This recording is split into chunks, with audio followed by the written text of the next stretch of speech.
Haharap mamaya si dismissed Tarlac Mayor Alice Guo sa pagdinig ng House Quad Committee tungkol sa mga illegal na pogo. Bago yan, lumabas sa pagsusuri ng NBI na hindi tugma ang mga pirma ni Guo sa kanyang counter affidavit sa mga pirma niya sa Senate attendance at iba pang dokumento.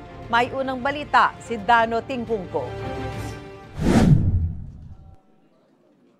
Sa pagdinig ng Senado, naungkat kung si Alice Guo nga ba ang nakapirma sa counter affidavit na pinanotaryo sa Bulacan noong August 14. Kinu-question ngayon ng kontra sa Laysay dahil wala sa Pilipinas si Guo nung petsang yan, kaya imposible umanong nakaharap siya sa notaryo para rito. Pero sabi ni Guo, napirmahan na niya ang counter affidavit noong unang linggo ng Hulyo bago siya umalis ng bansa. Yung last page po ng document po, na-sign ko po. Na-sign mo saan? Na-sign ko po bago po ako umalis. Sino nag-prepare nitong page na ito para permahan mo? Sen, may kaso na pong sinampa po sa akin na invoke my right po. Pero lumalabas sa pagsusuri ng NBI nung ikumpara ang pirma ni Guo sa counter affidavit at ang kanyang pirma sa Senate attendance noong September 9, gayon din sa kanyang SALN at executive orders nung nakaupo pa siya bilang mayor, hindi umano tugma ang mga pirma. Kaya ayon kay NBI Director Jaime Santiago, nagsisinungaling daw si Guo. Sabi naman ni Senadora Risa Ontiveros na chairperson ng komiteng nag-iimbestiga sa mga pogo, managot dapat hindi lang ang kliyente kundi pati ang abogado. At dapat na rin daw itong imbestigahan ng Integrated Bar of the Philippines. Sinisika pa namin makuha ang panig ng abogado ni Guo tungkol sa resulta ng pagsusuri ng NBI.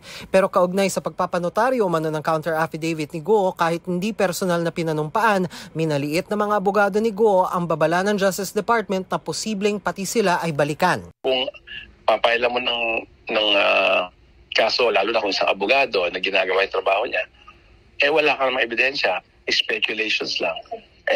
Mahirapan yun kasi meron din tayong pwede rin kami mag-file ng kaso sa ombudsman. Nadagdag na ang qualified human trafficking sa mga kasong kinakaharap ni Guo sa korte. Non-bailable ang kaso na inihain sa Pasig RTC ayon sa DOJ. Umaasa ang DOJ na maglalabas ng warrant of arrest ang korte lalo't nag-anunsyo na ang Senado ng posibleng huling pagdinig sa mga isyong may kinalaman sa pogo. There is a possibility that she will already be released from the Senate's custody. The DOJ has no jurisdiction over the courts to determine yung timing po ng pag-release or pag-issue ng warrant of arrest. Of course, it would be in our favor na hindi siya makawala. Balak ng kampo ni Guo magpiyansa oras na maalis ang contempt order ng Senado. Sinong gustong taong makulong sa Pasay City Jail? Wala ka namang conviction. Samantala dito sa facility ng police, yung safety niya is of private consideration. Siniguro naman ni David na pagdating sa korte magsasalita si Guo. Sa court kasi, hindi pwede sabihin ng prosecution na nagsisinungaling ka, hindi totoo yan. Hindi niya sasabihin na hindi ako naniniwala sa'yo, sinungaling ka. Hindi pwede yun.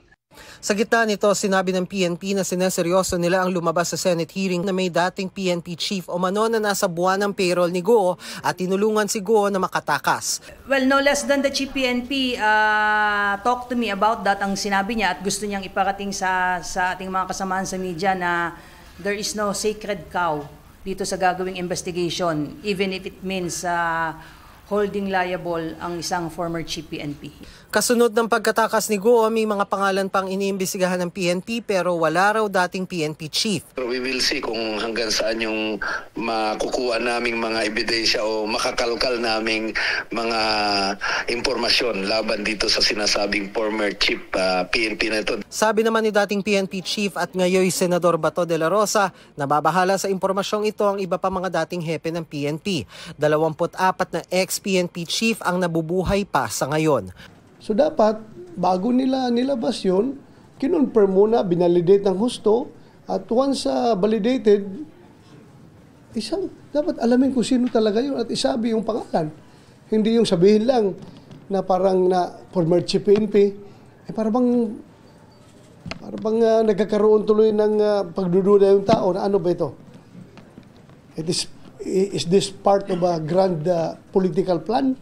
Para tuloy kasama sa maritis lang yan. Ito ang unang balita, Dano Tingkungko para sa GMA Integrated News.